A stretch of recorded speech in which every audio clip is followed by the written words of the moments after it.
Every 6 weeks or so, a group of very powerful people gather in Switzerland, and they are the world's central bankers. They were responsible for preventing a complete global financial meltdown in 2008, and they did it by printing lots of money and keeping interest rates low.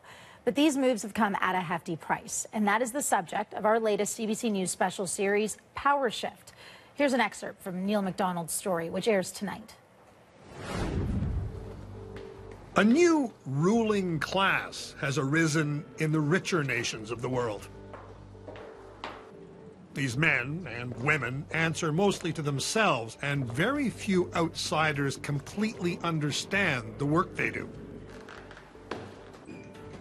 These guys are really more powerful than the people in government, more than a president, more than a prime minister.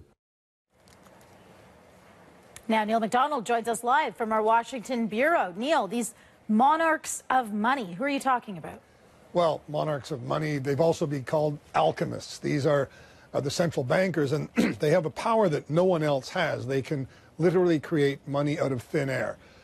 They do it, they create the money supply. There's a lot of attention paid to how money is spent by government, but there's very little attention paid to how it's created. And these are the people that create it. And they're doing it in certain countries, very important countries, at quite a clip now. Here in the United States, $85 billion a month, almost $1 trillion a year. That's $1 trillion is close to, well, 75% of Canada's entire economy, and they're printing it here. So, and they're doing that in Europe and England as well. They're also keeping interest rates down, as you said. So these are very, very important people indeed, and they have made a difference in all our lives. And take us back to 2008. What kind of a difference did they make then? Well, in 2008, there was the financial meltdown that we all remember, and Wall Street started to crack and crumble, and very quickly, elected politicians lost their nerve. The public was against bailouts. It was very controversial. You'll remember the TARP program here and the stimulus program and the birth of the Tea Party as a result. Politicians, basically, their nerve failed. The central bankers stepped in. They started printing money. They flattened interest rates. Then they started printing money. They used it to save AIG, the giant insurance company. They've used it to save banks here in Europe. They've used it to prop up sovereign governments. They essentially saved the world from melting down. But at the same time, they unleashed forces that had consequences, intended and unintended, and that's what our documentary is about tonight. And so when they print all of this money and they save all of us, how do they manage to do that? I mean, they're not supervised, are they?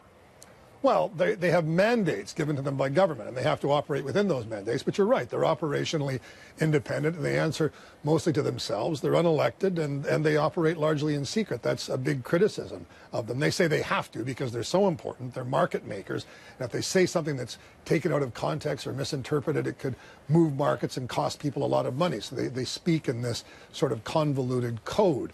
But they create the money just with a few strokes of the computer. They use it to buy government debt, to buy mortgage-backed assets, to buy financial instruments, and the idea is to pump money into the economy and get it going again.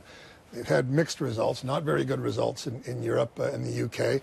So you could argue about the results here. The recovery is proceeding at a crawl. They argue the negative, of course, and if they hadn't done these things, it would be fantastically worse. We'd be in the middle of a Great Depression. But as I said, there are consequences. And one of these people we're talking about is Mark Carney, right? The Bank of Canada chief, future governor of the Bank of England.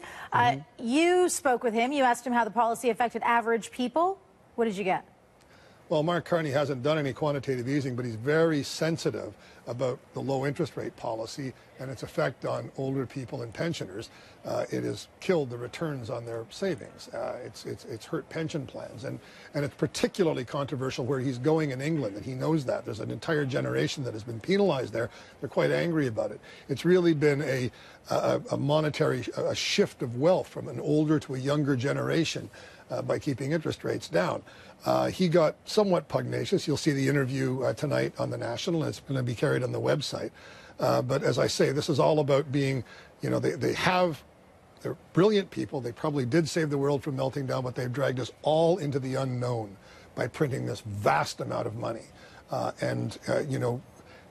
it's going to end up, will the bubble burst, is anybody's guess. I don't think they know it, and neither do you and I.